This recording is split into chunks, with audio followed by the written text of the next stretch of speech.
साठी त्रास द्यायचे आणि या तक्रारींचे प्रमाण मात्र वाढत चालले होते। त्यामुळे आता त्यांना अटक करण्याचे आदेश दिले गेले।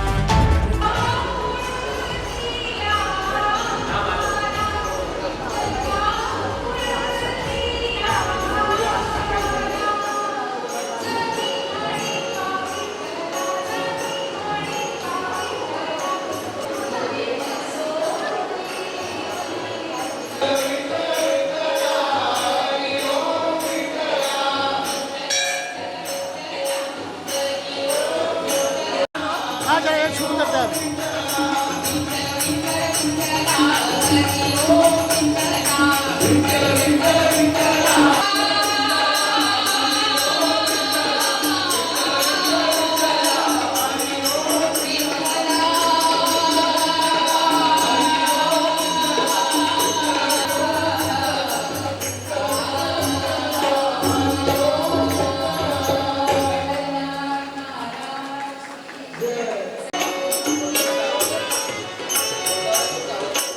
आमच्यासोबत हे मंदिरचे पुजारी जी आहेत आणि त्यांच्याशी थोडा बोलून घेऊ आणि थोडा मंदिरची माहिती घेऊ। हे मंदिर आम्ही ऐकलं आहे की मुंबईमधील विठ्ठल मंदिर सर्वात जुनं मंदिर आहे आणि थोडा मंदिरबद्दल थोडा माहिती द्या ना। याची स्थापना तुकाराम महाराजांनी केलेली आहे काही वर्षापूर्वी। थोडा मूर्त्यांबद्दल सांगा, मूर्ती कुठून आली आहे आणि मंदिरमध्ये जर कोणी आला तर काय भावना लोकांना बघायला भेटेल? ही मूर्ती पंढरपूरला, इथले भाविक ज्यावेळेस पंढरपूरला जायचे पायीवारीला, तर एका भाविकाला मूर्ती मिळाली तिकडून त्याने आणून इथे त्यांनी तुकाराम महाराजांच्या हस्ते स्थापन केली, अशी आख्यायिका आहे। भक्त इकडे येतात तर भक्तांची काय प्रतिक्रिया असते? इकडे येऊन काय म्हणतात तुम्हाला? भक्तांना जसं पंढरपूर आहे तसंच हे पण प्रति पंढरपूर म्हणतात, त्यामुळे तिकडे गेलं काय आणि इकडे गेलं काय, त्यामुळे दोन्ही मूर्त्या सेमच वाटतात जवळजवळ। धन्यवाद सर, धन्यवाद। प्रशांत महात्रे, ठीक आहे।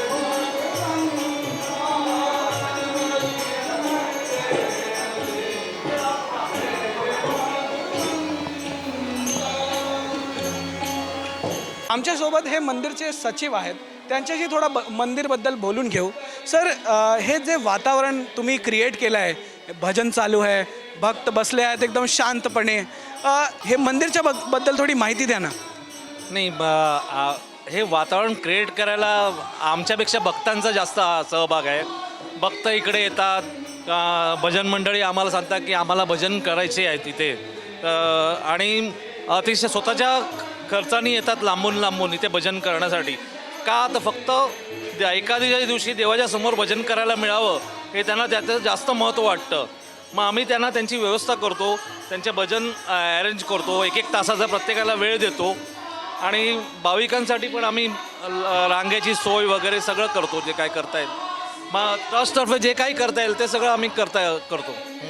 थोडं मंदिरबद्दल सांगा, मंदिर किती जुनं आहे, निर्माण कसं झाला?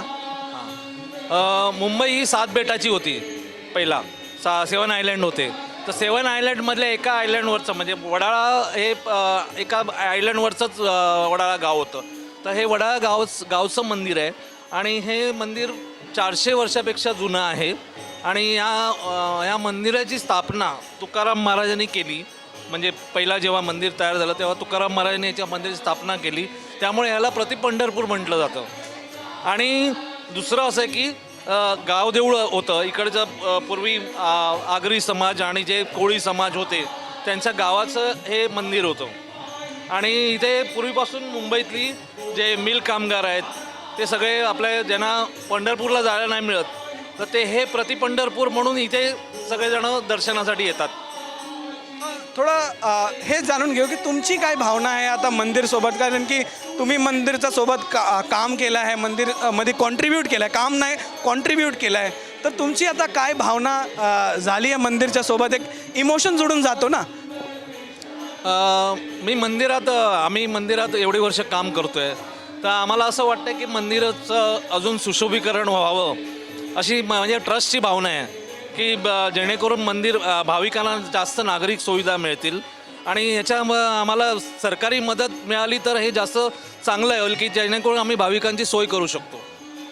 जसं तुम्ही सांगितलं की मंदिर सोबत तुमचे खूप काही प्लॅन्स आहे, तर थोडा आम्हाला सांगू शकतात आणि सरकारला तुमची काय निवेदन असेल ह्या मंदिरचं डेव्हलपमेंट करायसाठी आणि इतर जे खर्च लागेल त्या संदर्भात तुम्ही काय सांगेल?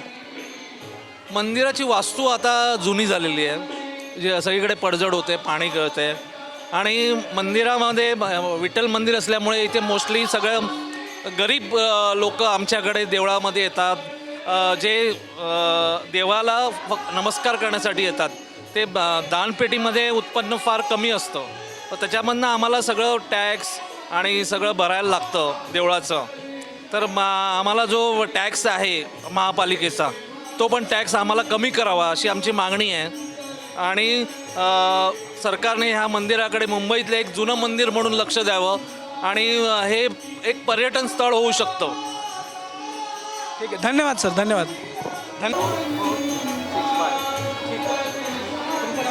प्रशांत म्हात्रे. ठीक आहे.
आमच्यासोबत मंदिरचे एक माऊली आहेत, जे 50 वर्षापासून ह्या मंदिरमध्ये येत आहे, भजन करत आहे आणि सेवा देत आहे. तर त्यांच्याशी थोडा बोलून घेऊ.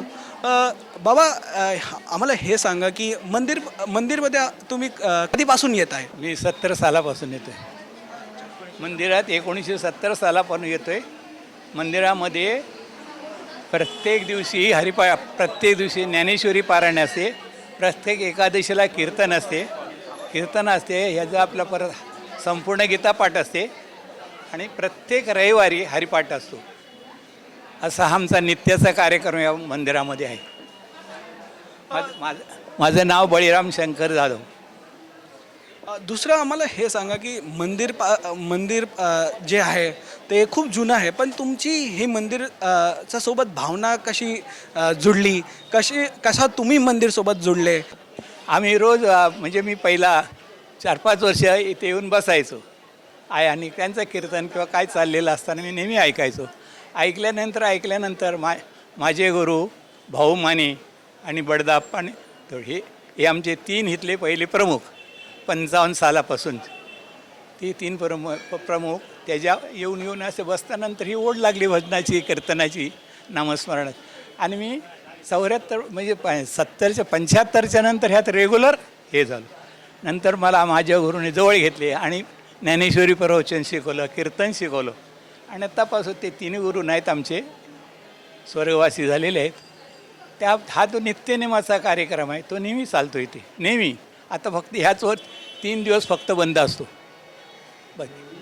हे इथला नेहमीचा कार्यक्रम आहे. कधीही कुठल्या वर्षाच्या 365 दिवस कधी खंड नाही.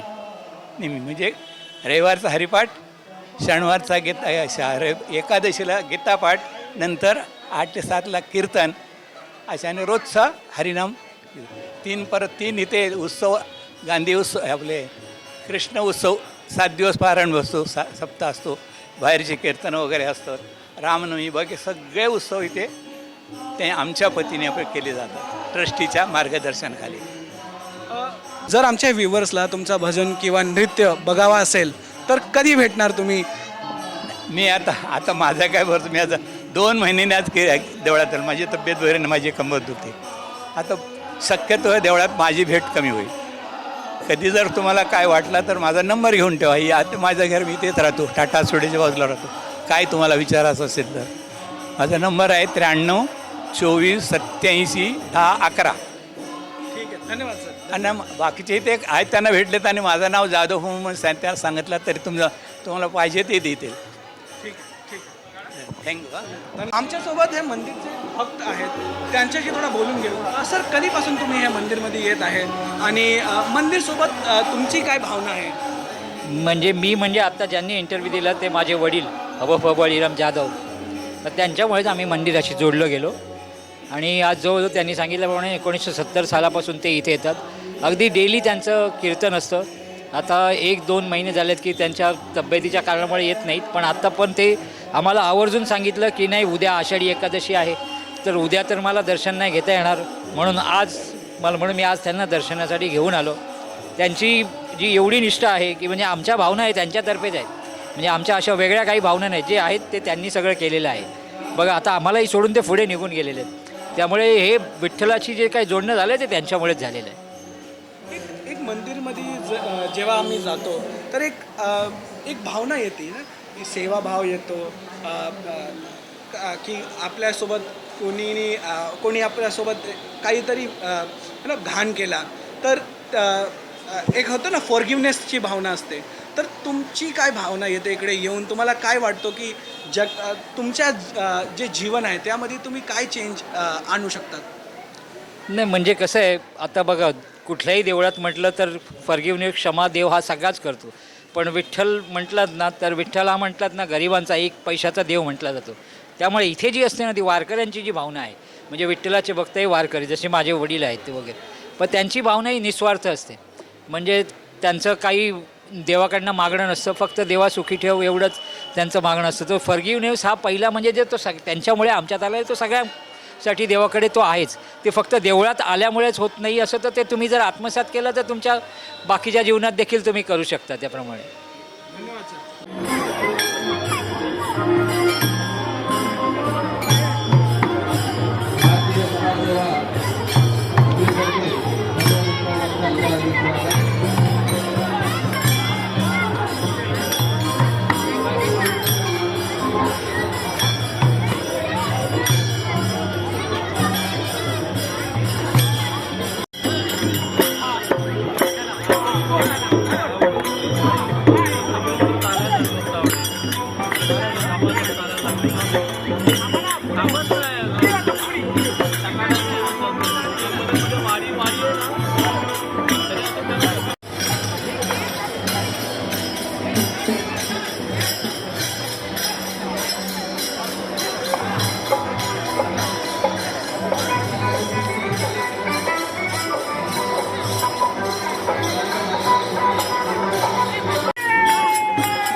ते अडकणार होते.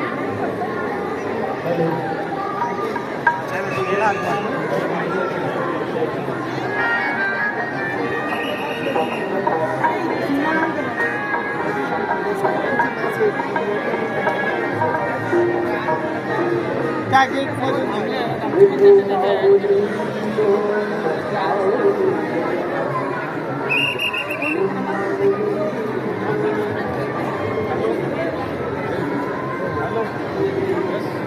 हॅलो.